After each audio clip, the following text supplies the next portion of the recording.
Bienvenidos mis apreciados hermanos a su canal Aprendiendo de Jesús y al comentario bíblico adventista del séptimo día sobre nuestra lección de Escuela Sabática número 6 titulada El Misterio del Evangelio. Vamos a aprender este mensaje importante para nuestra vida espiritual.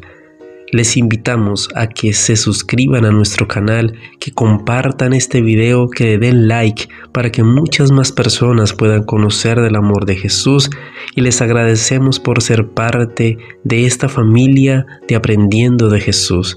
Oramos por cada uno de ustedes, leemos los comentarios que nos dejan y es muy grato para nosotros poder estar en comunión con nuestro Dios y compartiendo con cada uno de ustedes.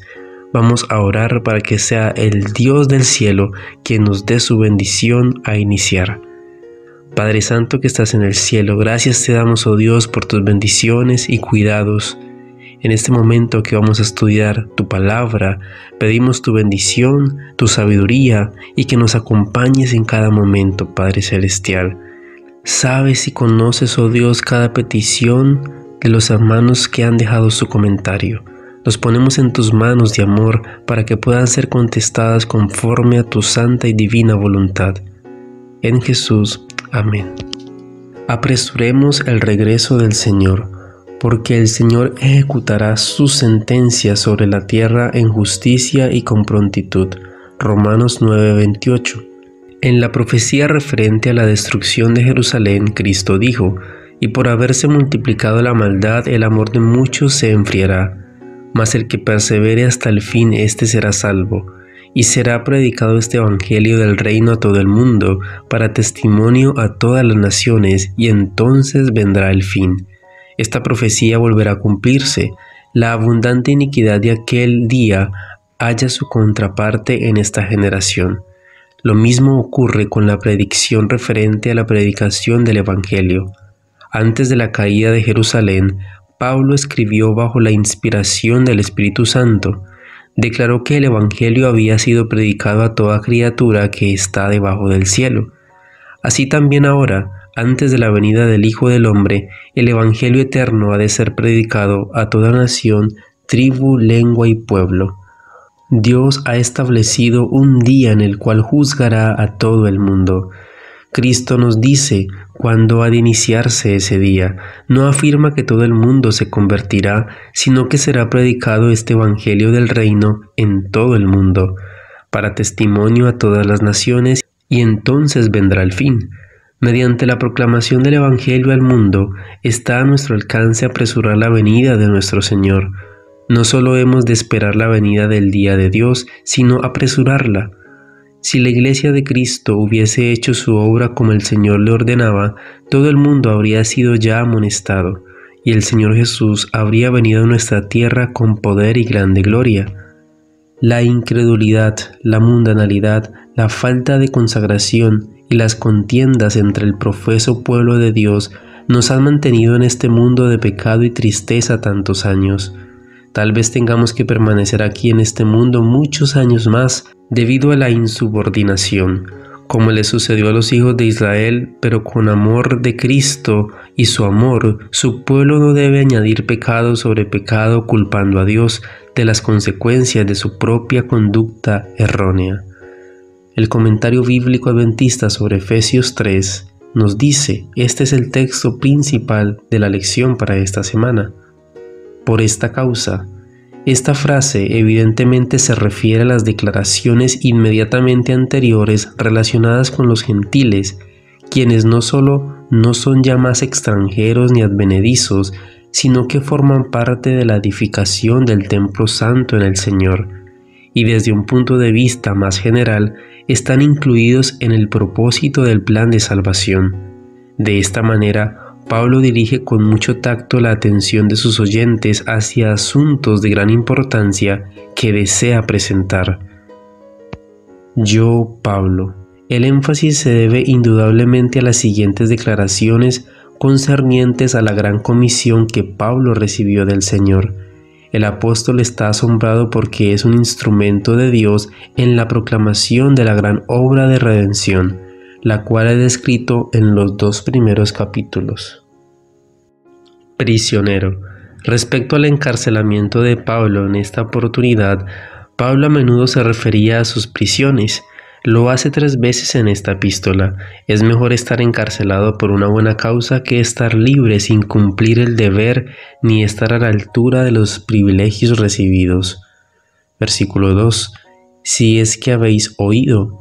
Aquí comienza una digresión que llega quizá hasta el versículo 14, donde se repiten las palabras por causa, para reanudar el curso original de la reflexión. En esta digresión, Pablo se refiere a 2 asuntos íntimamente relacionados: la revelación del misterio escondido, que los gentiles fueran coherederos, y su llamamiento especial al apostolado con el propósito de hacerles conocer este misterio. La incertidumbre implícita en la frase «si es que habéis oído» se ha presentado como una evidencia de que la epístola no fue dirigida a los efesios. Se argumenta que Pablo no hablaría de esa manera a un grupo para el cual había trabajado durante 3 años. Sobre esto se pueden presentar 3 explicaciones. Primero, que la declaración es una referencia sutilmente irónica en cuanto a algo que era indudable.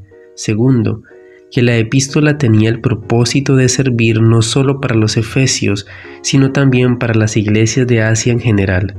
Tercero, como habían transcurrido 5 años desde la última visita de Pablo a Éfeso, la feligresía de esta iglesia había cambiado de tal manera que el apóstol prefirió hablar en un tono más general.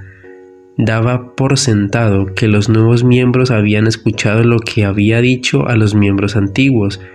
Conocimiento o discernimiento, entendimiento. Pablo no está haciendo valer su propia inteligencia, sino el hecho de que Dios le había conferido cierto discernimiento que podía ser comprobado por los lectores de la epístola, cuyas mentes estuvieran espiritualmente capacitadas. Pablo aseguraba a estos lectores que poseía una información cabal de los temas sobre los cuales escribía, por lo que era digno de confianza. Todo testigo de Dios puede también sentir la misma convicción de que su mensaje es verdadero y válido. Otras generaciones. Cada generación tuvo su revelación, pero nunca en el grado y la forma en que han tenido las generaciones a partir del tiempo de Cristo. La revelación fue progresiva, calculada para servir a los mejores intereses de cada generación, pero al mismo tiempo limitada debido a la ignorancia voluntaria de la gente, hasta que la plenitud de la revelación se manifestó en la persona de Jesucristo. Mismo cuerpo. El evidente propósito de Dios por medio de Jesucristo era unificar en un solo cuerpo a los que durante siglos habían estado separados por animosidades y temores. Toda diferencia histórica debido a raza, nación, posición social debe ser eliminada, no por medio de algún tipo de unificación política, sino por el irresistible poder del amor y la lealtad de todo ser humano a la persona de Cristo. Todos los buenos, aunque insuficientes esfuerzos de los hombres por armonizar sus diferencias, fracasan inevitablemente porque no están en armonía con los principios básicos del reino de Dios: respeto mutuo y amor. Pablo lo anuncia a judíos y a gentiles por igual. En Cristo Jesús. Esta es la frase clave de la epístola. Todas las preciosas promesas de Dios para Israel y también ahora para los gentiles se cumplieron en Cristo. La frase «en Cristo Jesús» por medio del Evangelio se refiere no solo a la promesa, sino también a los coherederos y a los coparticipantes. Versículo 8. Menos que el más pequeño. El reconocimiento de la gracia de Dios y de la protección divina hacía que Pablo siempre se sintiera humilde. Nunca olvidó que había perseguido a los santos. Este recuerdo renovaba constantemente en él su aprecio por la grandeza de su llamamiento, en contraste con lo insuficiente de su persona. Pablo parecía estar siempre maravillado de que Dios pudiera tomar a alguien tan imperfecto como él, que había sido tan rebelde, para hacerlo ministro de su gracia. Se sentía no solo inferior a los profetas y apóstoles, sino también menor que a cualquiera de los santos. Los que están más íntimamente relacionados con la gracia divina serán también los más humildes. Únicamente así estarán debidamente preparados para el servicio. Sin embargo, los sentimientos que se despertaban en Pablo cuando reflexionaba en su vida deben ser comprendidos en relación con su declaración de que había vivido con buena conciencia delante de Dios, y con la exhortación a sus conversos de que fueran imitadores de Él como Él lo era de Cristo. La humildad no es una cualidad negativa, por el contrario, armoniza con el conocimiento de la victoria personal sobre el pecado y con el crecimiento en la gracia. Inescrutables riquezas. Podemos apreciar solo parcialmente la magnanimidad divina porque vemos un espejo oscuramente. La plenitud de Cristo no puede ser agotada, pues Él no solo posee inescrutables riquezas, sino que es las riquezas mismas. Estas son insondables, no porque estén distantes u ocultas, sino porque son muy abundantes. Dios es sumamente generoso con su gracia para los gentiles, en su amor por los pecadores y en su actividad redentora. Esto significa que en Cristo debe encontrarse la respuesta para cada posible problema al cual pueda enfrentarse el hombre. Los recursos divinos son inagotables. No debe asombrarnos que Pablo declarara con este concepto y esta convicción: pues me propuse no saber entre vosotros cosa alguna, sino a Jesucristo, a este crucificado. Versículo 10. Multiforme sabiduría. Especialmente como se manifiesta en la obra de la redención, la sabiduría de Dios puede también ser apreciada en las variadas formas del mundo físico, en la compleja mente humana y en los innumerables métodos que Dios utiliza para alcanzar a los hombres y efectuar su salvación. Esta sabiduría se comprenderá en su plenitud cuando concluya en esta tierra el plan de la salvación, por medio de la gracia. El propósito de Dios es que la Iglesia sea un testigo viviente de la sabiduría divina, así como un paciente recuperado demuestra la capacidad del médico. En realidad puede decirse que la Iglesia es más una prueba o evidencia del poder y de la sabiduría de Dios que un agente de estos. La Iglesia cumple mejor su misión cuando utiliza todos los dones de todos sus miembros. Principados y potestades. El propósito de la redención incluye en su más amplio y universal sentido la vindicación del hombre y del carácter de Dios, los cuales han sido puestos en duda por Satanás y cuestionados por los ángeles caídos. Este es el espectáculo máximo que los seres celestiales pueden contemplar. ¿A qué se les parecerá el desarrollo de la historia a medida que desde su ventajosa posición observan los movimientos de los sucesos y los agentes interplanetarios? Versículo 11. Propósito eterno. Literalmente el propósito de los siglos. Tanto las escrituras como la experiencia humana hablan de la realización de un propósito divino. Dios no creó al mundo en vano, y aunque por el momento sus planes sean estorbados, su propósito finalmente siempre triunfará. Cristo Jesús nuestro Señor. Pablo recuerda a sus lectores que el Jesús histórico a quien reconocían como Señor era el Cristo que en el propósito eterno de Dios debía efectuar la salvación del hombre y vindicar el carácter divino. La unidad del propósito de Dios requiere la completa sumisión de la voluntad de cada creyente a la de su Señor y Maestro. Dicha unidad es semejante a la que el director espera de los diferentes instrumentos de su orquesta. La Iglesia, que no puede integrarse en unidad y devoción comunitaria a su Señor, se enfrenta a la derrota y el rechazo inevitables. El argumento de Pablo es que la voluntad de Dios nos ha sido revelada, que esa voluntad se está cumpliendo y que esto terminará con la restauración de la armonía en el universo de Dios que ahora está resquebrajada. Acceso. Adán se relacionaba al principio libre y directamente con Dios, pero cuando perdió esa relación se escondió entre los árboles del huerto, pues ya no podía estar frente a Dios con limpia conciencia. La redención permitirá que el hombre pueda presentarse de nuevo ante Dios, sin temores ni restricciones y sin la necesidad de intermediarios humanos como sacerdotes, santos o alguna forma de ritual. Dios está al alcance directo del alma que con confianza se acerca a Él mediante los méritos de Cristo. La fe en Él.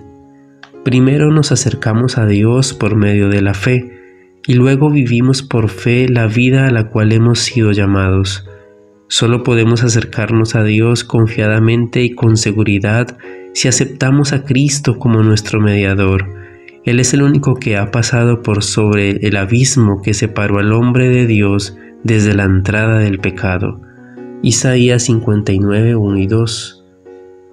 Por lo cual, considerando que los gentiles ahora pertenecen al cuerpo de Cristo, que el propósito eterno de Dios está siendo cumplido, que tenemos libre acceso al Señor y que han ocurrido tan grandes y maravillosos acontecimientos, Pablo delicadamente pide a sus lectores que no se preocupen demasiado por los sufrimientos que ha padecido, a fin de predicarles las bendiciones del Evangelio. Desmayéis o cansarse y desanimarse. El original permite la traducción de dos formas. Pablo pudo haber querido decir, pido a Dios que no me desmaye, o pido a Dios que no desmayéis. La segunda concuerda mejor con el estilo de Pablo. El apóstol Pablo estaba preso, pero deseaba profundamente que su grey no se sintiera perturbada porque él estaba encarcelado. Se sentía más preocupado por sus hijos espirituales que por sí mismo. Temía que llegaran a pensar que lo que les había predicado tenía muy poco poder salvador, que el Dios en quien él había confiado no se preocupaba por el destino de sus siervos, o que ellos mismos pronto pudieran sufrir pruebas similares como en efecto sucedió. Este es el ejemplo conmovedor de la solicitud del apóstol por sus hijos en la fe. Él sabía muy bien que la tribulación es una prueba para los que le contemplan en otros y también para los que sufren. El sufrimiento que se soporta valientemente tiene poder y gloria, cuando es de provecho para los que le contemplan y para los que lo sufren. Vuestra gloria. Pablo se identifica con su grey como todo buen pastor. Si puede encontrar gloria en su tribulación, su iglesia la compartirá con él. Sufre debido a su sublime misión de apóstol y embajador de Dios, y los efesios son algunos de los frutos de su apostolado. Por eso tienen el privilegio de reflejar esa gloria. Cuando sufre una parte del cuerpo de Cristo, sufre todo el cuerpo, fortalecidos con poder. El poder que fortalece es el de Dios, el cual es transmitido mediante la operación del Espíritu Santo. El mismo poder que convierte a los seres humanos debe continuar en ellos para que haya crecimiento cristiano. Aquí es donde muchos cristianos fracasan, pues no reconocen que la perseverancia espiritual necesita de la gracia de Dios, tal como lo necesitaron en su conmemoración inicial. La fuerza física aumenta por medio de la alimentación y la vida intelectual con el estudio, y la vida espiritual es una sustentada por el poder y la presencia inmediata del Espíritu Santo. El hombre interior. El griego sugiere la idea de poderes que penetran en el hombre, en donde permanecen. Estos poderes espirituales no son inherentes a la naturaleza humana. El hombre no tiene nada con que contribuir para su salvación, no posee nada en sí mismo de lo cual pueda gloriarse. En amor. En el texto griego esta frase está colocada al comienzo de la frase para dar énfasis a su significado. Por esta razón, estas palabras pueden relacionarse con la primera parte del versículo 17. Entonces la traducción sería, para que habite Cristo por la fe en vuestros corazones en amor. O pueden ser unidas con las palabras arraigadas y cimentadas, como traduce en diferentes versiones. El amor que se arraiga penetra en las profundidades del alma y de todas las facultades mentales. mientras que el amor que se cimenta proporciona el fundamento firme para la vida del cristiano.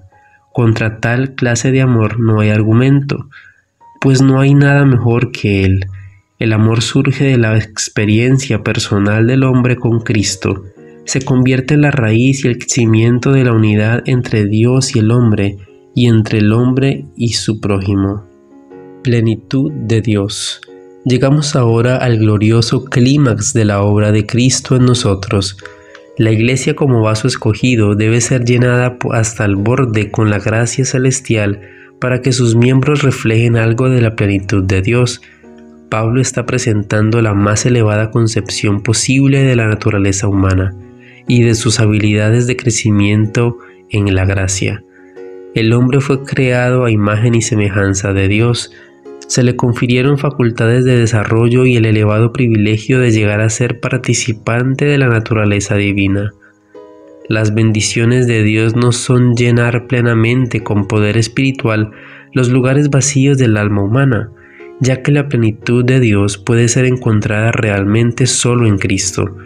La plenitud divina llega al hombre mediante el Cristo que vive y actúa en el corazón. Efesios 3:17, versículo 20. A aquel. Esta doxología resume todo lo que Pablo ha presentado hasta aquí en su carta. La alabanza a Dios surge espontáneamente del corazón convertido. La Biblia contiene muchas doxologías, cada una con un motivo especial. En la presente, el apóstol está abrumado por el indescriptible poder de Dios y su amor ilimitado para el hombre. Poderoso. Pablo frecuentemente realza el poder de Dios que ejecuta todo lo que se ha puesto o propuesto cumplir. Considera que es un motivo de gran aliento para el fatigado Hijo de Dios, a quien se le asegura que el cumplimiento y fundamento de su fe no es débil ni defectuoso. Mucho más abundante, absolutamente por encima de toda medida, infinitamente más que, sobre toda medida con incomparable exceso. Pablo gusta de utilizar palabras compuestas. Aquí destaca una superabundancia que está por encima y más allá de la plenitud y el desbordamiento. Esta abundancia se manifestó especialmente en el tiempo de la más profunda necesidad. El cristiano solo tiene que aferrarse a ella. Ezequiel 43:13. Las ordenanzas del altar. Se describen las ceremonias que debían realizarse en relación con la consagración del altar. No son las mismas reglas generales para el culto y el sacrificio que más tarde habrían de observarse. En los santuarios anteriores también se habían celebrado ceremonias de dedicación especiales antes de que el altar fuera usado en forma normal. No se dan los detalles del ritual empleado por Salomón para la dedicación de ese altar. La influencia del cristiano es importante. Aquel que es poderoso para hacer todas las cosas, mucho más abundantemente de lo que pedimos o entendemos, según el poder que actúa en nosotros. Efesios 3:20. El Señor está esperando para manifestar por medio de su pueblo su gracia y poder, pero requiere de los que han sido alistados a su servicio que mantengan la mente siempre dirigida hacia Él. Cada día debieran disponer de tiempo para leer la palabra de Dios y para orar. Debemos caminar y hablar con Dios individualmente. Entonces la sagrada influencia del Evangelio de Cristo en todo lo que tiene de precioso aparecerá en nuestras vidas. Hay en la vida tranquila y consecuente de un cristiano puro y verdadero una elocuencia mucho más poderosa que la de las palabras. Lo que un hombre es tiene más influencia de lo que dice. Los emisarios enviados a Jesús volvieron diciendo que nadie había hablado antes como él, pero esto se debía a que jamás un hombre alguno había vivido como él. De haber sido su vida diferente de lo que fue, no hubiera hablado como habló. Sus palabras llevaban consigo un poder que convencía porque procedían de un corazón puro y santo, lleno de amor y simpatía, de benevolencia y de verdad. Nuestro carácter y experiencia determinan nuestra influencia en los demás. Para convencer a otros del poder de la gracia de Cristo, tenemos que conocer ese poder en nuestro corazón y en nuestra vida. El Evangelio que presentamos para la salvación de las almas debe ser el Evangelio que salva nuestra propia alma. Solo mediante una fe viva en Cristo como Salvador personal, nos resulta posible hacer sentir nuestra influencia en un mundo totalmente escéptico. Si queremos sacar pecadores de la corriente impetuosa, nuestros pies deben estar afirmados en la roca, Cristo Jesús. El símbolo del cristianismo no es una señal exterior, ni tampoco una cruz o una corona que se llevan puestas, sino que es aquello que revela la unión del hombre con Dios. Por el poder de la gracia divina manifestada en la transformación del carácter, el mundo ha de convencerse de que Dios envió a su Hijo para que fuese su Redentor. Ninguna otra influencia que pueda rodear el alma humana ejerce tanto poder sobre ella como la de una vida abnegada. El argumento más poderoso en favor del Evangelio es un cristiano amante y amable. Padre Santo que estás en el cielo, gracias te damos, oh Dios, porque nos llenas de un mensaje de amor, de compasión, de perdón, donde nosotros, oh Dios, debemos poner de nuestra parte para aceptarlo, para estar cada día más aferrados de tu santa mano. Gracias por darnos la oportunidad de salvación, por la gracia y por tener hoy, Señor, esa necesidad de ti. Queremos estar más cerca de tu presencia, aprender de ti y también, oh Dios, compartir este mensaje con muchas personas para que también como nosotros puedan conocerte y puedan estar en tu santo reino y preparados para la eternidad. En Jesús, amén.